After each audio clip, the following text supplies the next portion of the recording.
Hello everyone, my name is Alex Lowry. I'm on the autistic spectrum. As an autistic person, I do experience high levels of anxiety, and I actually made a video about my experiences of anxiety, about my imaginary enemy anxiety, and I'll try and put a link to that like somewhere on the screen. Now, I actually feel like that video is one of the best I've made, so I highly would recommend checking it out, because I made it at college and I had like proper professional assistance with making it, and I feel like it turned out pretty good. Today's video is about ways to cope with anxiety and depression, the best coping methods. Now, some of these are my own personal ways in which I've learned to cope, but I've also included some other things, some other suggestions from what other people have given as well.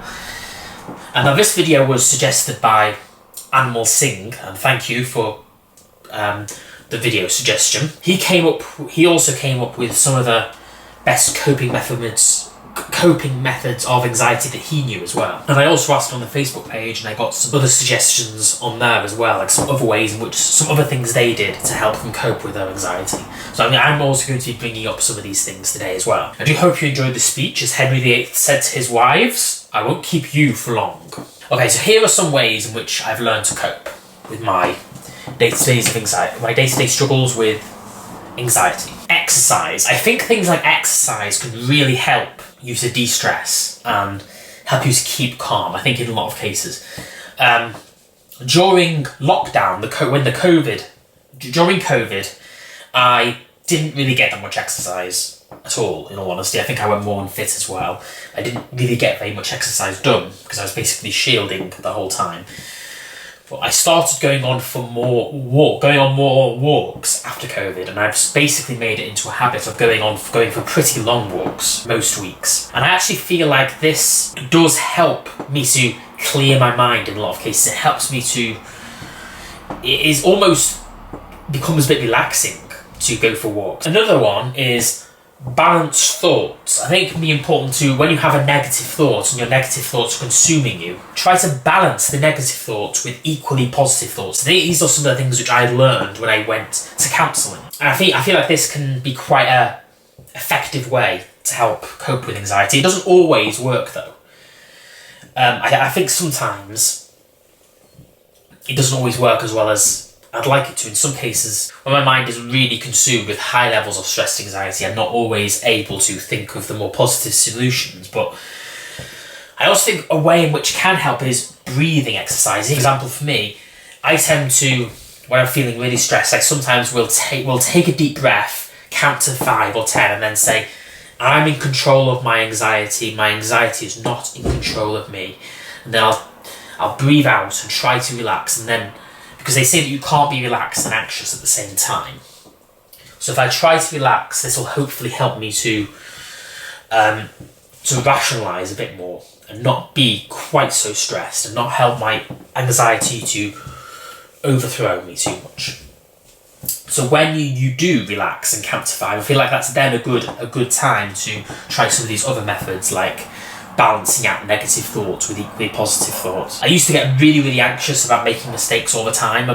Anytime I felt like my autism came out in public, I'd become really anxious. And I feel like I've learned that balancing out these negative thoughts with equally positive thoughts is a good idea. However, for a long time, I would tend to balance out these thoughts by thinking, like, for example, I used to get very anxious about making mistakes. I mean, I still do to an extent, but not as much as I used to. I used to become really, really anxious when I felt like my autism came out in public, or I felt like I did something that everyone was going to be paying attention to.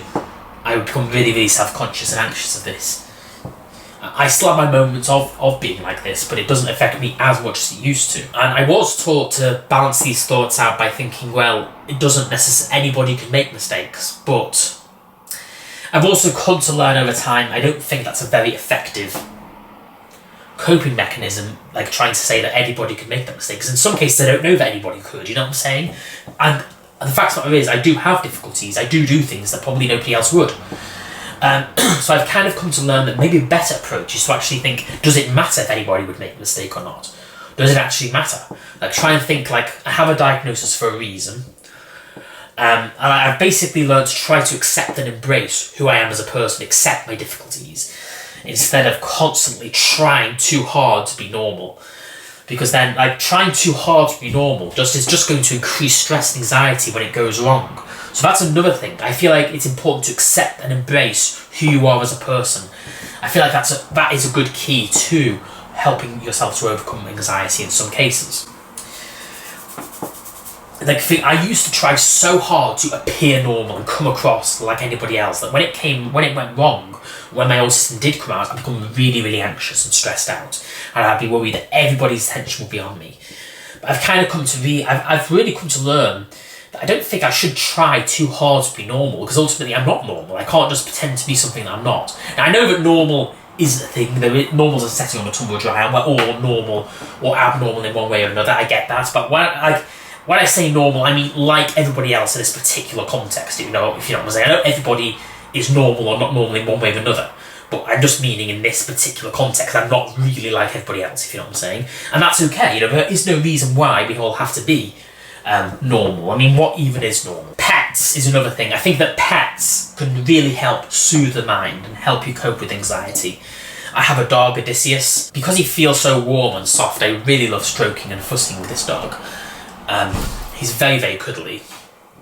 And I always feel like this tends to help soothe my mind and help me cope with the stress and anxiety.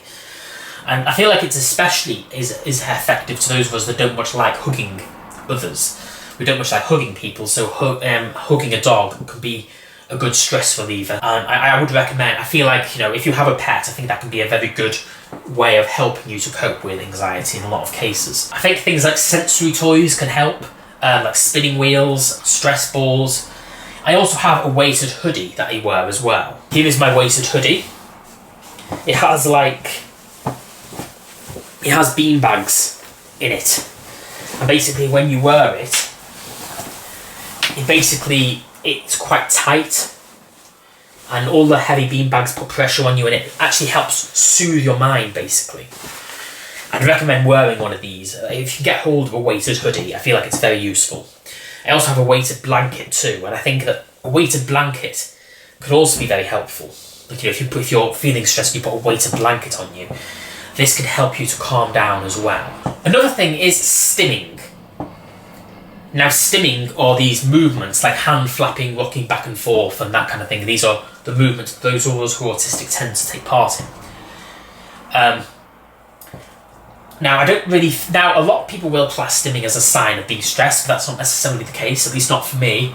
I think that I tend to stim when I'm really excited in a lot of cases. However, I think that having the freedom to stim, having some time to be able to stim, can help cope with stress. I think it can help you cope with having been stressed, and it can help you overcome your stress in a lot of cases, I think, doing this stimming. And that kind of brings me into special interests, the next point. When I'm stimming, in a lot of cases I'm thinking about my special interest, and I'm reliving them and basically getting all excited and imagining I'm taking part in these special interests.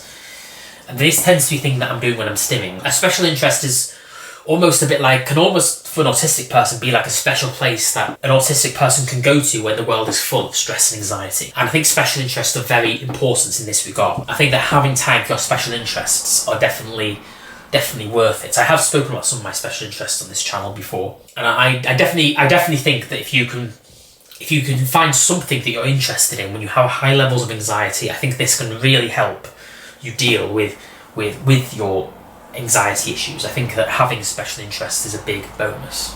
Getting in touch with a psychologist or counsellor that can help you find ways to cope with your anxiety can also be a very effective idea.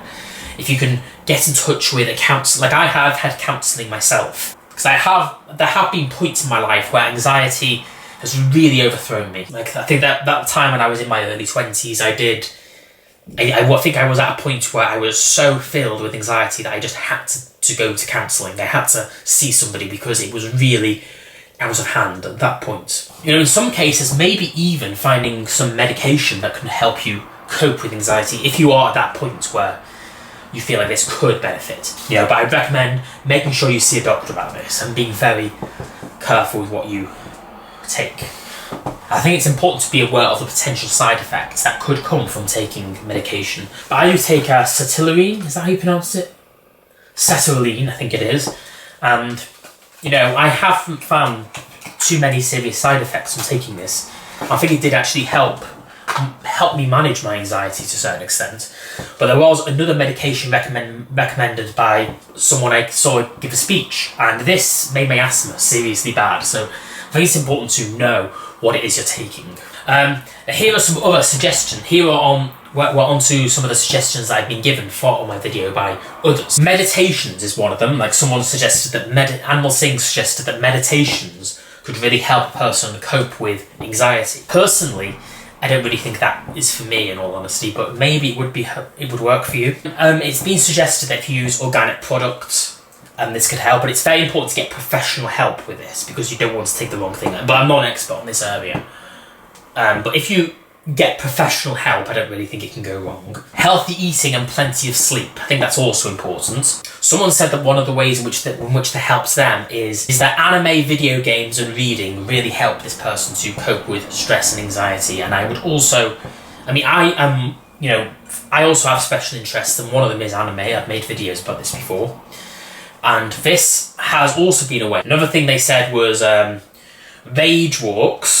Rage walks, whispering, mumbling, shouting your feelings out as you walk, singing, reading out loud, poetry, however, and whatever it is that you like speeches and so on. So this has been helpful for this particular person that commented. Another one said, I just like to talk about the most random topics ever to people, and I guess this does help. This could also help a person to cope with anxiety in this particular instance. Find out what works for you and do it honestly. If you do have these anxiety experiences, I recommend this. Whether you're autistic or you're not, if you have anxiety is something which everybody tends to experience to at least some extent. And I think that finding ways to help you to cope can be a very beneficial way. Also, as an autistic person, I've continued to learn skills, and I think doing this has also helped me cope with my anxiety, because for a long time I still to this day have tended to worry about my future and worry about the progress which I make, and not making progress has always been one of my biggest anxieties. I've never wanted to not make progress, so I have continued to learn skills. Like even to this day, I've started cooking more and I've started doing more things. I still have a long way to go. I have a lot more skills that I'm yet to learn, but I've definitely learned a good variety of skills, and I think this has also helped me to cope in a very anxious world in a lot of cases. Feel free to try some of these methods out, find out what works best for you, and go from there. Thank you all for watching. I do hope you enjoyed this video and found it helpful. Feel free to comment some of the ways in which have helped you face and cope with anxiety in the comments below. And do check out my other videos, and please do hit the subscribe button if you haven't yet. Thank you all for watching. Take care. Goodbye for now.